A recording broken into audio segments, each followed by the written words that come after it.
All right. Well, it's my pleasure to be here with you today. My name is Alex Seward. I'm an IELTS expert at the British Council. I've been working at the British Council since I first started in 2012, and I hope to share some of my experience working with students in IELTS throughout Vietnam with you here today. I'm always very proud to be part of these events because I know how hard the people at British Council work to provide students like you and students throughout Vietnam with the best information possible so that you can succeed on the test. And so I want to thank all of them first for their hard work in preparing this event. I also want to thank our partners at Ki Nguyen for all of their support in joining us here today and creating a great opportunity for you to know more about the IELTS test. Thank you all.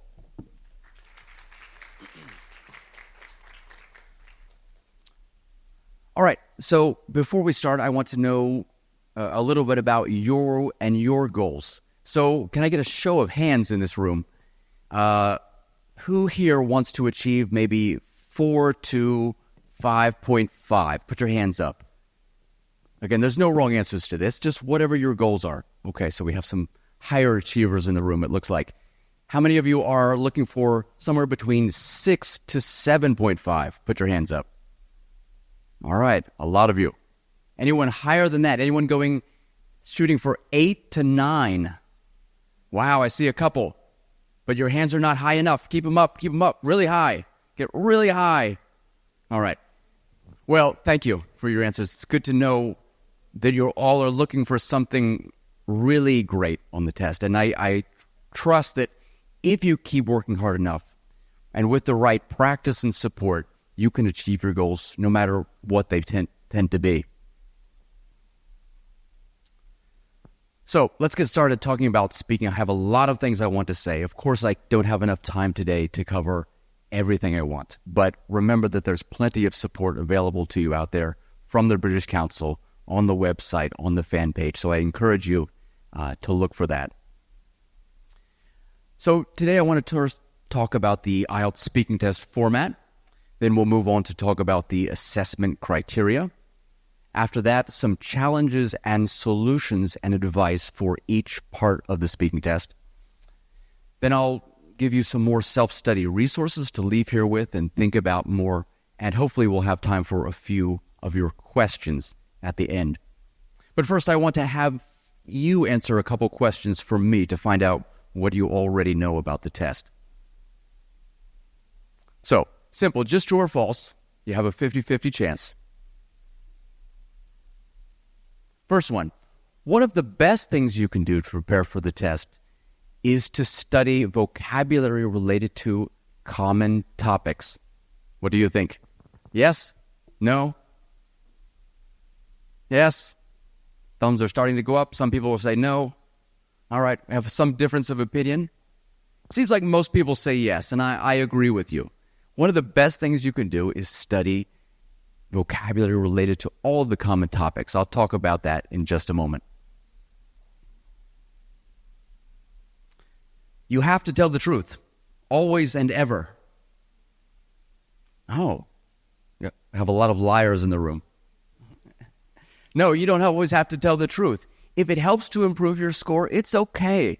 If what you're saying is not totally correct, the examiner is not going to check you for facts.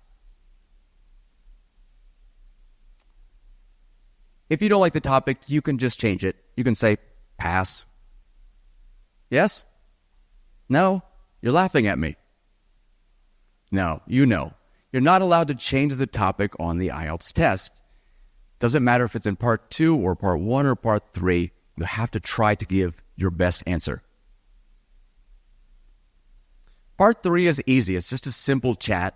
And anyway, the examiner has already decided what your score needs to be. Huh? Yeah, you know. Exactly. It's a no. Actually, part 3, in some cases, is the most important because the examiner needs to decide what your range really is. Can you really talk about a variety of different topics, and do you have enough language to do that? All right, so you know all of those. Let me give you a more difficult question. This time I have a prize for the person who gets it correct. How long is the speaking test? We're talking about the format now. Are you confident in your answer? I need a minimum to a maximum range. Minimum to maximum. Think about that. All right. Here in the front first.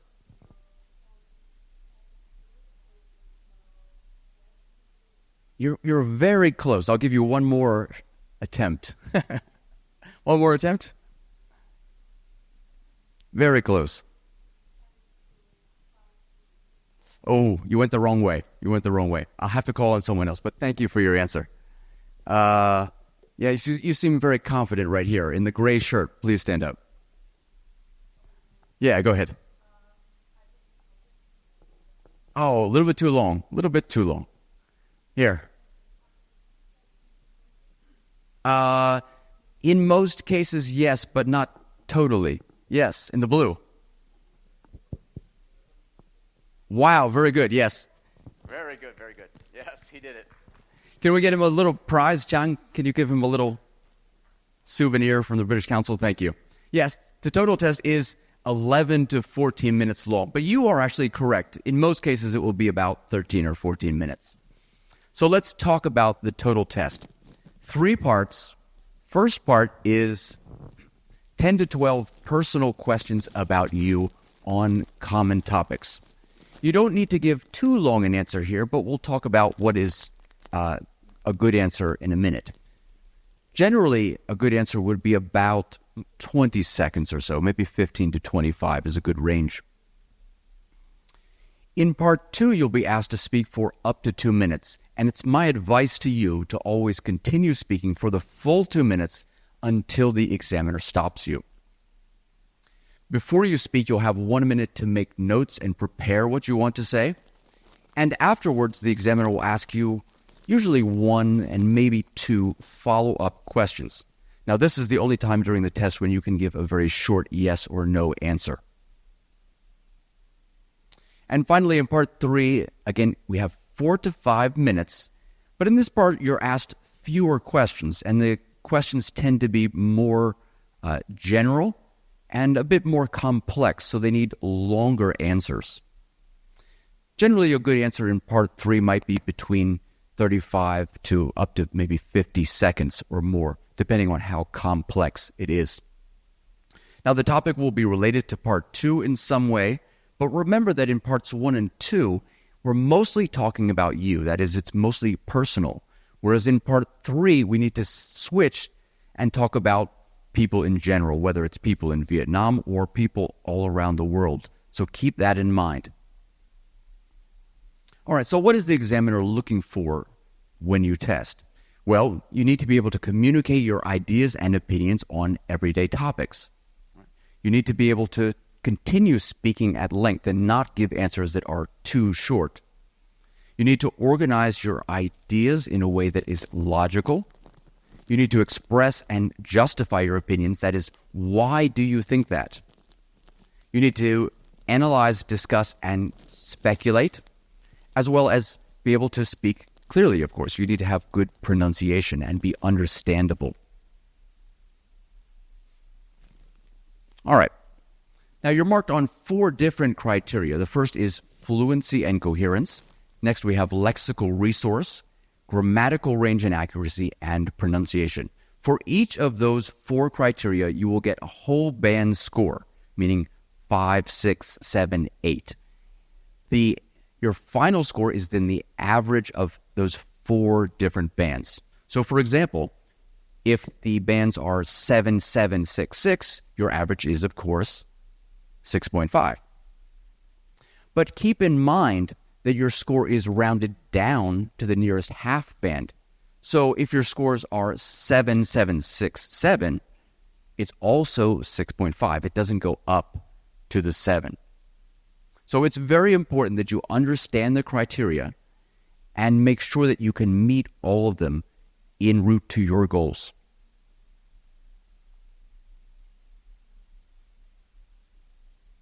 All right, let's talk about fluency and coherence first. Now, fluency is your ability to speak smoothly and connect your speech so that it is logical. That is the coherence part. Can I understand what you want to say? Now we move on to, so for fluency, you want to make sure that you don't pause too often to think about the words and grammar that you need. If you're having to constantly stop and think about the next word, that shows that you're not totally fluent yet. The next criteria is lexical resource. That sounds like a very scary big word. Can you put it in simple ways for me? Who knows what lexical resource is? In a simple word. All right, I'm going to give you another chance. I'll give you another chance in the because I felt bad about the first part. What is lexical resource? That's right. Very good. You got it this time. Could you give her a little souvenir? So lexical resource just means vocabulary. But it's not really that simple. There's two aspects. A lot of students want to put in big vocabulary, big academic words to show their range. But keep in mind that you also need to be able to use words that are correct and natural in the context. That's where the idiomatic language comes into vocabulary. It has to be appropriate, not just a big word. Then we have grammatical range and accuracy, and it's very similar. You need to have a range of simple and complex sentences and complex structures, and you need to be able to use them correctly.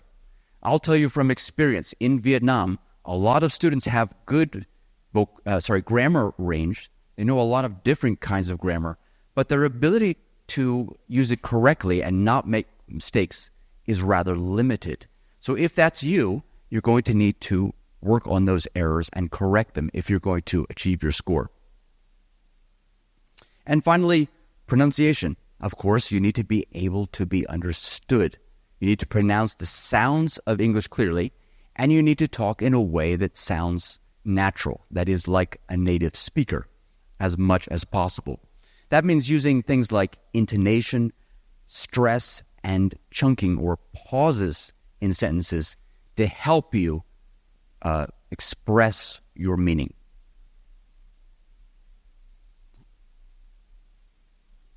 All right, so let's talk about this one first. I think you all know already that you're not supposed to talk with flat intonation like a robot. We don't say, today we are going to talk about the IELTS test, right? But a lot of students do talk like that, and so they need to improve their pronunciation skills.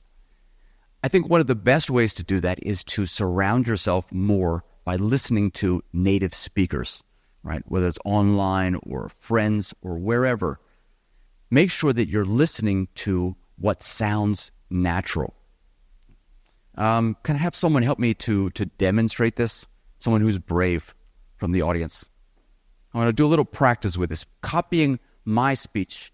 Wow, way in the backs. You put your hand way up. Please come up. Please come up. Or no, you have a microphone. Good.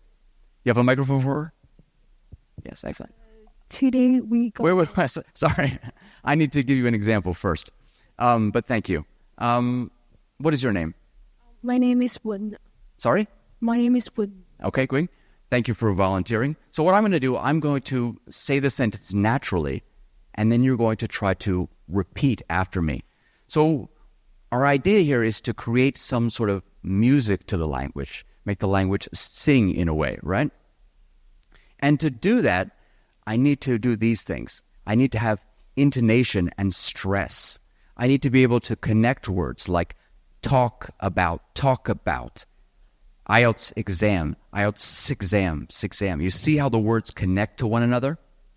All right, so Quỳnh is going to help me with this demonstration. All right, Quỳnh, we don't want to talk like a robot. You want to talk as much as possible like me, all right? Today, we're going to talk about the IELTS exam. Today, we're going to talk about the IELTS exam. Your turn. Today we are going to talk about the IELTS exams.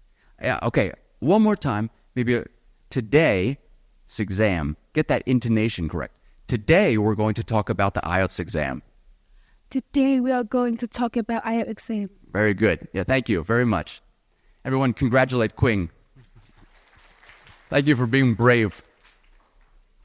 Yeah, very good. I think that's the kind of practice that you all need more of on the test. Now, let me point out, because a lot of students ask me, do I need to have a certain accent for the test? Do I need to sound like someone from Britain or America? Well, you can have any accent you want. IELTS really doesn't care about that. The most important thing is that you can be understood throughout the test, that you use those pronunciation features which I just showed you, intonation, stress, chunking, connected speech, to be able to be understood clearly. And we can see that right here in the band descriptors, right? Band 8, some of you said you wanted band 8, uses a wide range of pronunciation features, all of the things that I just mentioned, right? And is easy to understand throughout the test. It shouldn't ever be difficult to think, what word did they want to say? All right, if you don't know exactly what you need to do to get your score, you need to download the public band descriptors. If you go to IELTS.org, search for IELTS.org scoring in detail, you will bring up a PDF that looks very much like this for both speaking and writing, and this shows you exactly what you need to do to get your score.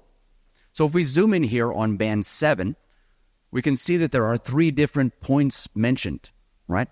Able to continue and produce a long turn, has some hesitation but not too much to affect coherence, and uses discourse markers and connectives effectively. If you can do all of those 3 things, yes, you can get band 7 for fluency. If one of them, if you can only do 1 or 2, and 1 is a no, then your score drops down again to a band 6. All right, so what are some common topics for IELTS Part 1? Well, there are quite a few.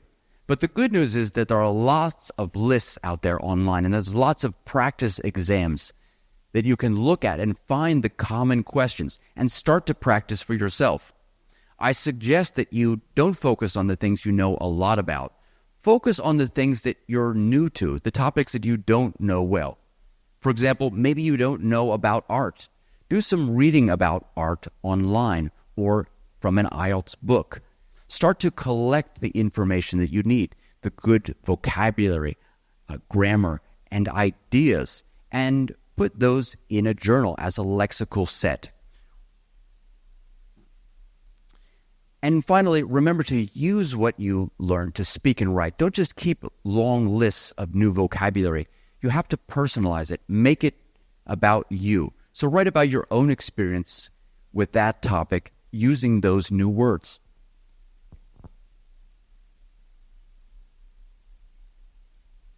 All right. Again, I have some questions for you.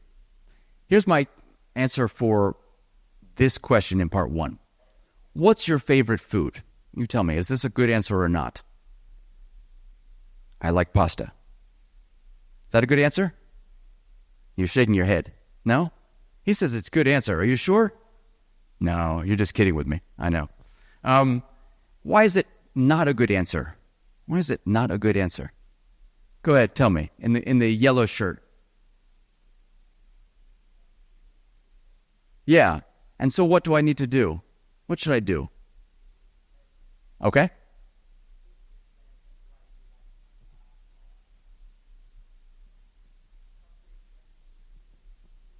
Very good. That's a good answer. Thanks, Chang. Would you give him a little souvenir? Yeah, exactly. It's too short of an answer for part 1. Now, you don't have to give very long answers in part 1, but they do need to be explained in some way. So, my favorite food is pasta. It's not enough information. We need to produce independent language. Notice that the words in my answer are the same as the words in the question. There's nothing new. So, how do we extend? Well, we can answer certain questions. The most important of those would be the question why. In fact, if you don't answer why and give a reason, the examiner will probably ask you anyway. But you can answer other questions as well. For example, where or when or with whom, right? Or how? How often do you eat pasta, right? Where do you go to eat pasta? Do you usually eat with friends or with family, in a local restaurant, etc.? Let's do another example. Here's a short answer to that question. I like dancing. Well, what kind of dancing do you like? I like salsa especially. I usually dance around my house. I put on some CDs in the background and I just have fun dancing alone. Or I go out dancing with my friends. There's a local salsa club near where I live. When? Maybe I do it at the weekends. Why? Well, it helps to improve my health and fitness. And how long have I been doing it? Well, 2 years, 5 years, a month or so. You can't really answer all of these questions, but you can pick and choose what kind of information you want to add to your answer.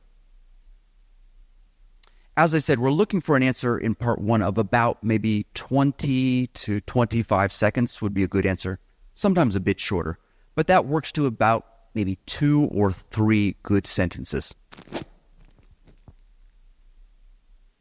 All right, so one mistake that I find a lot of students make is that they don't listen carefully when the examiner talks, or they think only about what they want to talk about.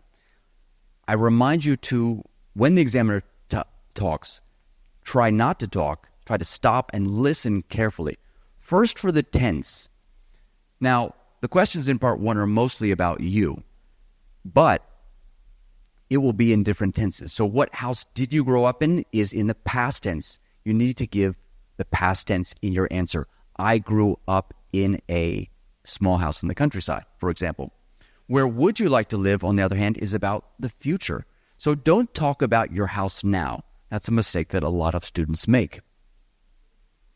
Also, be aware that most questions will be about you. They're personal. But some questions will also be about people in general in part 1. As you can see from the second example, what do people do at the weekends in your country, in Vietnam? And if you don't know, you can ask the examiner to repeat. And that's also a common mistake that a lot of students make. They're very afraid to ask the examiner to repeat a question. But it's perfectly okay.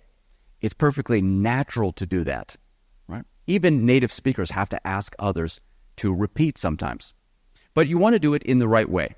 You don't want to just stop and say, what? Or, huh? That's a little impolite, and it's not correct standard English, right? It's better to have a couple phrases you can use like, sorry, could you repeat the question? Or, I didn't catch that. Very natural sounding phrases. Just need to remember a couple of them. Now, throughout the test, it's also okay to ask the examiner to tell you what a word means, right? You can simply say, what does blank mean? What does circus mean? What does spare time mean? What does back seat mean? Any of those.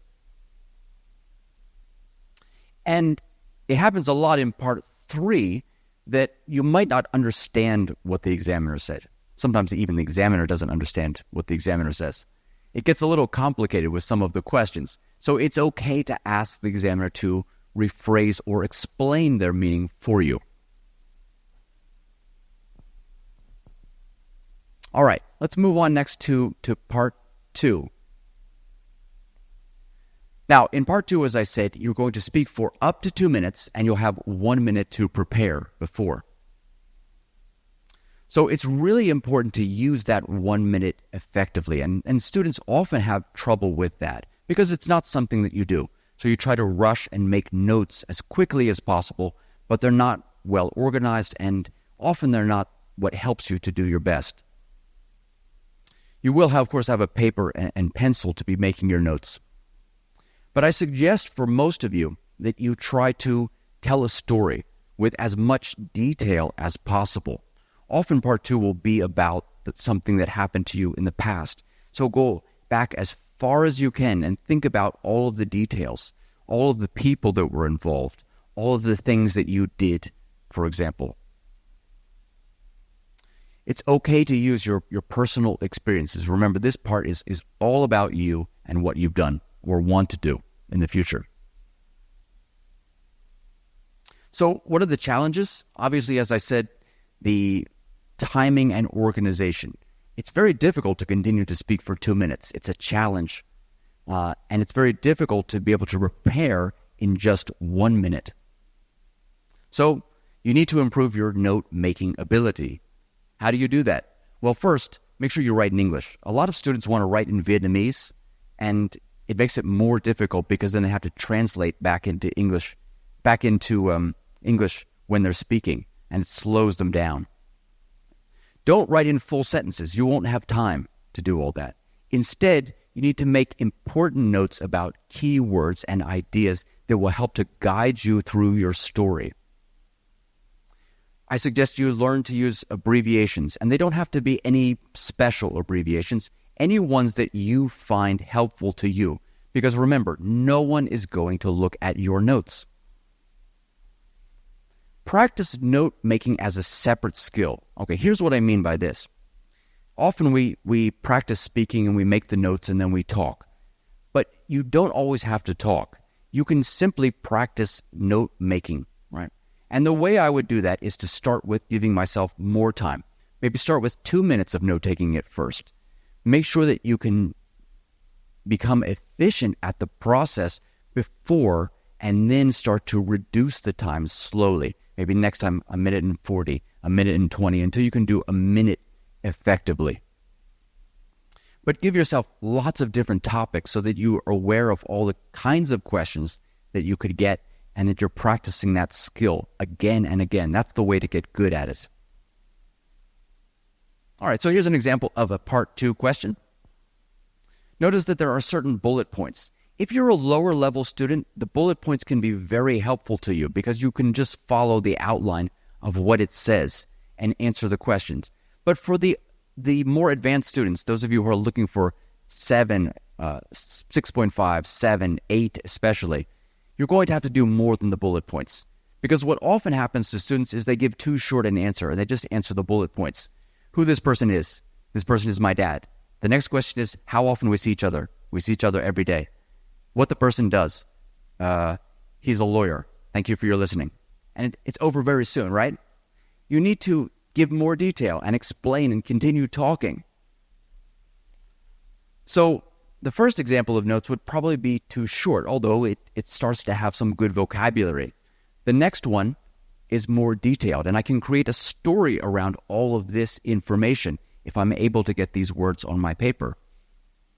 Notice, no full sentences. I'm just using abbreviations. I'm using important ideas and important vocabulary that I want to insert into my speech.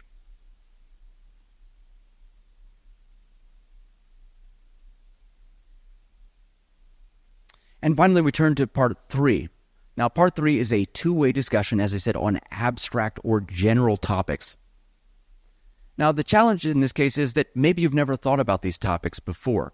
And I understand that. A lot of you, I think, are very young. You're probably still high school students. Don't be surprised if you're asked about people in an office, people at work. And you think, well, I've never worked before. How can I answer that question? You need to start to think ahead about people different than yourselves, right? People who are older than you. You have to think about how it's different for your parents, or it was different from your parents and your grandparents, for example. How it was different for people in the past, how it might be different for people in the future, right? How will technology change in the next 20 years, for example? If you're a man, you need to think about women, perhaps, or if you're a woman, think about men. So if you don't know, if you don't have personal experience, just think about someone who does, or imagine, put yourself in someone else's situation. Do you think tourism is a positive for a country? I don't know. I've never thought about that. And that's perfectly okay to say. To say to the examiner, well, I'm not really an expert on this topic, but you do have to give some kind of answer. You can't just give up. You have to extend in some way. If I were a local businesswoman, I might like the opportunities that it provides. It would bring more revenue for my company. All right?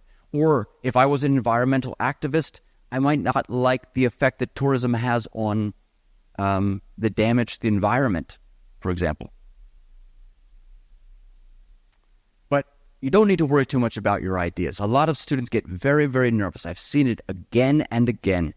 Students worry about their ideas. They they say something and they think, oh, that was so stupid. Why did I say that? Don't worry about that. IELTS doesn't care what your ideas or opinions are. You don't have to agree with the examiner. The examiner is only there to check your language. IELTS is not an IQ test. If you have special knowledge about a topic, it doesn't matter, right? If you're really, really smart, that's great, but you don't need to show it every answer. There's no extra points for being creative or having special knowledge. If you don't know about a topic, talk as closely as you can. That's all you need to do. Focus on your language and not on your ideas. Now, the challenge in part 2 is, again, answers that are too short or which sort of don't make sense. So I suggest that you think about it in terms of the academic organization, thinking in terms of paragraphs, right?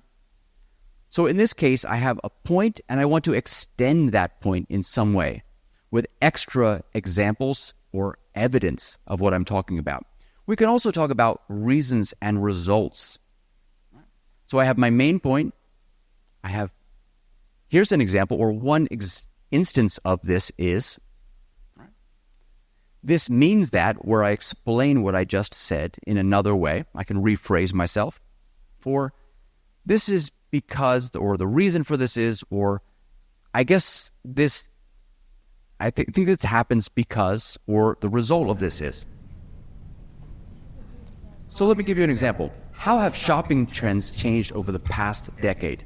Well, maybe some of you are, a decade ago, you were just a baby, so you don't really remember exactly what it was like, right? But you need to be able to think about the past. So one thing I can say as a main point is online shopping has increased a lot. What are the reasons for that next? I think this is because, well, mainly because of the convenience that it provides for people. They no longer have to go out and shop in a physical store. And also there are a lot of different options available for people. For example, that we have apps in Vietnam like Shopee or Lazada, where people can browse through hundreds of different items and purchase it online quickly. The result is that people actually have more choice and lower prices. And as I said, it's more convenient for them. That would be an acceptable answer in part 3. Again, I could talk about international brands. I could give reasons like the global recognition of international brands, how they're becoming more available, and I could give examples. So let me sum up in a few do's and don'ts. First of all, the don'ts. Don't panic. You have to be calm. There are too many nervous IELTS students in the world, right? Stay calm, stay focused throughout the test. Remember to breathe. Students often forget to breathe during the IELTS test, or they breathe too much. Don't just answer the question. Remember to add something. Add your reasons. Add your personal experience. Add lots of details in part 2 of the test. Don't memorize your answers. I think you already know that. Don't waste that minute in part 2. Remember to make it efficient. Remember to practice the skill of note-making. Don't worry if you don't have an opinion in part 3. Think of someone else who does, or imagine you are someone else. So get to know the format and criteria. As I said, lots of resources available to you out there on the internet. There's the British Council website, IELTS.org. Know what you're going to get into. Know the format so that you can be confident when you take the test.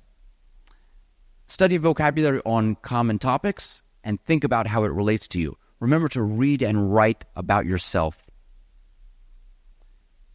Answer using about 2 or 3 sentences in part 1, again about 20 seconds or so. Practice that note-making skill and learn how to extend your answers appropriately using academic organization in part 3. Last but not least, I want to remind you about all of the resources that are available to you online, especially from the British Council. You've already seen in the introduction video about IELTS Ready Premium. I think this is a fantastic resource available to you free of charge when you register for the IELTS test with the British Council, full of lots of practice activities, 40 full practice exams, plenty of sample answers for you to study and learn more from. So take full advantage of that. Other websites available, take IELTS.org. Again, lots of information about the test, practice questions, etc. IELTSasia.org. I want to thank you all for your attention. Thank you for being here. I hope you take full advantage of the opportunities for you today to practice the exam and all of the resources available from the British Council. Thank you all again for your attention.